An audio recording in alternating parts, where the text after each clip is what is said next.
దేనిని పొందుకోవాలని ఆశ కలిగి ఉన్నావు, అసలు దేవుడు నిన్ను వీటిలో ఏ విధంగా నియమించాలని అనుకున్నాడు, ఒకసారి ఈ నూతన సంవత్సరం దేవుడిని మనం అడగాలి.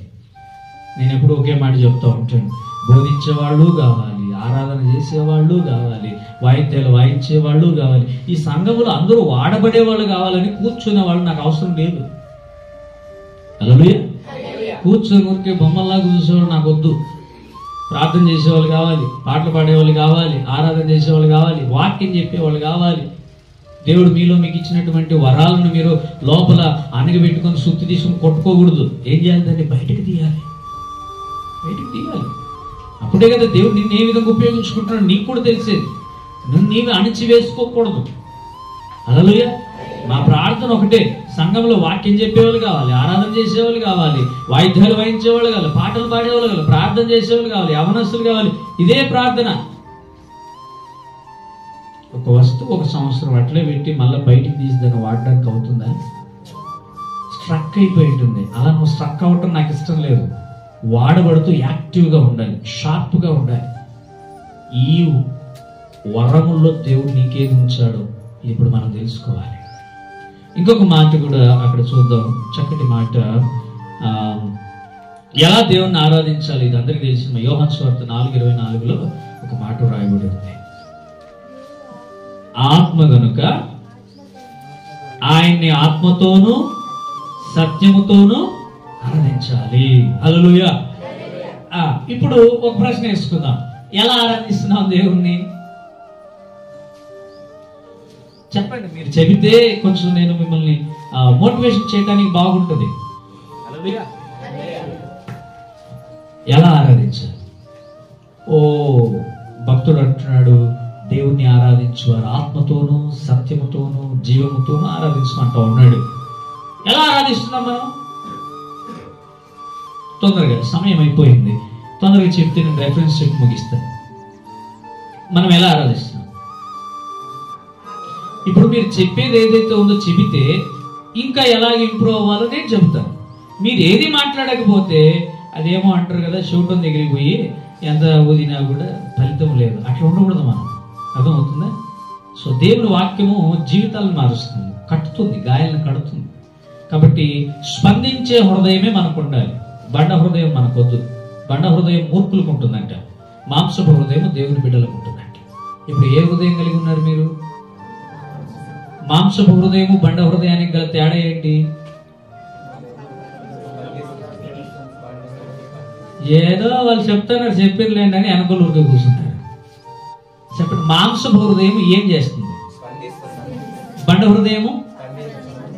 ఇప్పుడు మనం ఏంటి, ఏ హృదయం కలిగి ఉన్నా? మరి స్పందించాలి కదా మీరు. ఓకే. సో ఇక్కడ దేవుని వాక్యం ఏమని చెప్తా ఉందంటే, పూర్ణ హృదయముతో దేవుణ్ణి ఆరాధన చేయాలని ఇక్కడ వాక్యం స్పష్టంగా తెలియజేస్తాం. అవునా కదా? ఆయనను ఆరాధించువారు ఆయన ఆత్మై ఉన్నాడు గనుక, ఆయన సత్యమై ఉన్నాడు గనుక, ఆయన జీవమై ఉన్నాడు గనుక. సింపుల్. ఈరోజు నువ్వు బతికున్నావు, జీవముతో ఆరాధించు. ఈరోజు నీలో సత్యం ఉంది, సత్యముతో ఆరాధించు. ఈరోజు నీలో దేవుడి ఇచ్చిన ఆత్మ ఉంది, ఆ ఆత్మతోనే దేవుని ఆరాధించు. అయిపోయి సింపుల్. ఎందుకు కష్టపడుతున్నాడు చెప్పడానికి? నీలో ఆత్మ లేదా? దేవుని వాక్యం ఏం చెప్తుంది? ఆత్మ లేని వాడు, దేవుడి ఇచ్చిన ఆత్మ నీలో ఉంది. ఆ ఆత్మ ఏం కదా, నీ ప్రాణమే ఆత్మ. హల్లెలూయా. మరి జీవం ఉంది కదా నీలో, మరి ఆ జీవంతో దేవుని ఆరాధించి. సత్యం లేదా నీలో? ఆ సత్యంతో దేవుని ఆరాధించు. సింపుల్, అంతే, ఇంకేం లేదు దీంట్లో. ఆయనను ఆరాధించేవారు ఆత్మతోనూ, అంతే. మనలో ఉన్న వాటితోనే దేవుని ఆరాధించినాడు చెప్పు. అప్పు చేసి నేను ఆరాధన చేయమని చెప్పినాడా? కాదు కదా.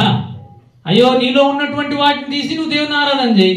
పోయి అంగడిలో 10 లక్షలు అప్పు తీసుకొని వచ్చి, లేదా ఇంకో పోయి 1 లక్ష రూపాయలు అప్పు తీసుకొచ్చి ఆరాధన చేయమన్నాడా? లేదే.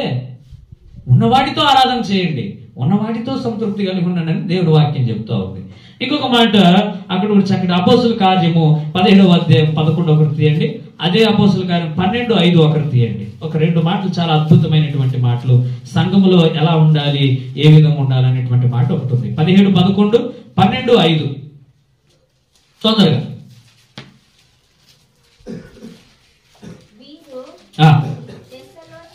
ఉన్న వారి కంటే గనులై ఉండిరి గనుక ఆసక్తితో వాక్యమును అంగీకరించి పౌలును సీలయును చెప్పిన సంగతులు అలాగున్నవో లేవో అని ప్రతిదినము లేఖనములు పరిశోధించుచూ వచ్చిరి. ప్రతిదినమును లేఖనములను పరిశీలించుచూ వచ్చిరి. పౌలు శీలల గురించి చాలా అద్భుతంగా జ్ఞాపకం వచ్చేటువంటి మాట ఒకటి చెప్పండి ఎవరైనా.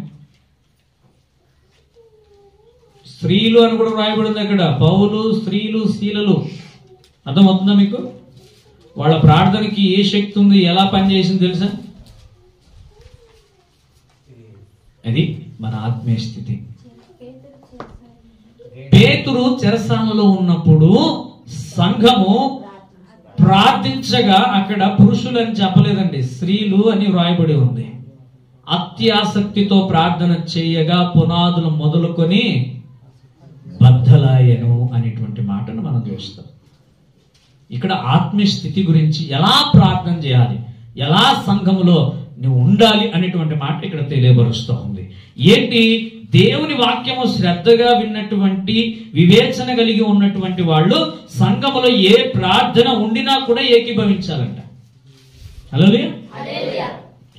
నీకు ప్రార్థన అనుభవం కావాలంటే ఇంట్లో రాదు, అర్థమవుతుందా? సంఘంలో రావాలి. ఇంట్లోనే ఉంటుంది, నేను లేదనలేదు. కానీ ఇంట్లో ఎంతమంది చేస్తారు? 2 లేదా 3 ఉన్నవాళ్ళు. నేను అది కాదు అంటాను. ప్రార్థన ఇంట్లో ఎంతమంది చేస్తారు అని. 1, 2 ఉన్నవాళ్ళు చేస్తారు. అవునా? సంఘంలో ఎంతమంది చేస్తారు? ఎన్ని అనుభవాలు నేర్చుకోవచ్చు? పలాని అన్న తన కుటుంబము సమాజం కోసం చేశాడు. ఆ అక్క ఉద్యోగస్తుల కోసం, వివాహాల కోసం చేసింది. ఇంకొక అక్క దేశం కోసం, దేశ ప్రజల కోసం చేసింది. ఎన్ని అనుభవాలు, ఎన్ని మాటలు, ఎన్ని ప్రార్థనలు మనం నేర్చుకోవచ్చు. అందుకని సంఘములో ఎలా చేయాలంటే అత్యాసక్తితో ప్రార్థన చేయాలి. నెరవేర్చబడాలంటే దేవుని కొరకు మనము ప్రార్థనలో ఏకీభవించాలి, సంఘ ప్రార్థనలో ఏకీభవించాలి. ఎంత మేలుకరమో తెలుసా? అంటే గడిచిన సంవత్సరం కన్స్ట్రక్షన్ లో ఉంది, పనులు జరుగుతున్నాయి కాబట్టి కొన్ని ప్రార్థనలు పెట్టడానికి కుదరలేదు. ఇప్పుడు ఇంత మంచిగా స్థలాన్ని ఇచ్చాడు దేవుడు. ఎంత గంటన్నర గడిపితే తప్పేమని ఉందా? మరి ఈ నెల చివరి శుక్రవారం ఆన్లైన్ ప్రేయర్ ఉంది. 9 నుంచి 12 వరకు పాల్గొనాలి. ఆ అనుభవం ఏదో నువ్వు నేర్చుకో. అసలు ఆన్లైన్ ప్రేయర్ అంటే ఏంటి, ఏం ప్రార్థన చేస్తారు, ఏం పాడతారు, ఏం మాట్లాడతారు తెలుసుకో. నీ మనసును అట్లాంటి దాన్ని ఉత్సాహంతో నేర్చుకునే దానికి, తెలుసుకునే దానికి ప్రయత్నం చేయి. ఈ రోజున అక్కడికి పోవాలి, ఇక్కడికి పోవాలి, అది జరిగే, ఇది జరిగే, ఇది వద్దు. ఈరోజు సంఘంలో ఆన్లైన్ ప్రేయర్లో ఏం జరుగుతుంది, ఏం మాట్లాడబోతున్నాడు దేవుడు, ఏం చేయాలి? నేను స్థిరపడడానికి ఏదైనా ఒక మాట యూజ్ అవ్వచ్చు, ఉపయోగపడవచ్చు. వెళదాం, నేర్చుకుందాం. ఆయన అన్నాడు, శ్యామ్ గోపాల్ రెడ్డి గారు వచ్చినప్పుడు ఆయన ఒక మాట అన్నాడు, నిజముగా ఎంత శ్రద్ధ కలిగి వాక్యం విన్నారు, నిజంగా వారు అందరూ ధన్యులు, వారి జీవితాలు దేవుడు మార్చబోతున్నాడు అని చెప్పాడు. అక్కడ డ్రాప్ చేసి వెళ్ళినప్పుడు ఆమె చెప్పండి. ఒక మనిషి పలుకుట వలన కాదండి, దేవుడు పలికిన మాటది. హల్లెలూయా. నేనేమంటున్నానంటే కలుసుకుందాం, ప్రార్థన చేసుకుందాం.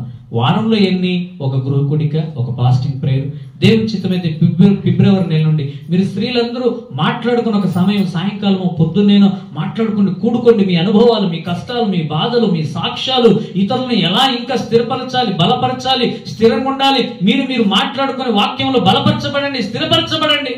యవనస్తులు, పురుషులు ఒకరోజు కూడుకుంటారు, మాట్లాడుకుంటారు. ఇదే కదా సంఘంలో కార్యక్రమాలు, ఇదే కదా అత్యాసక్తితో ప్రార్థన చేసే కార్యక్రమాలు. ఇవి జరగాలని పౌలు కోరుకుంటా ఉన్నాడు.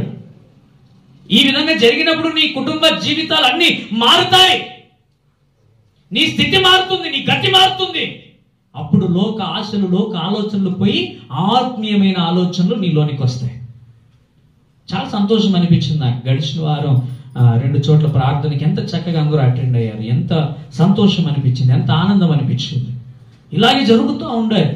అవునా? ఎప్పుడు దీన్ని జరుగుతూ ముందు కొనసాగిస్తూ ఉంటామో ఆ బాధలు, దుఃఖము, వేదన ఏది కనబడదు. ఎప్పుడు లోకానికి దగ్గర అవుతామో అప్పుడే అసలైన శ్రమ, అసలైన బాధలు మొదలవుతాయి.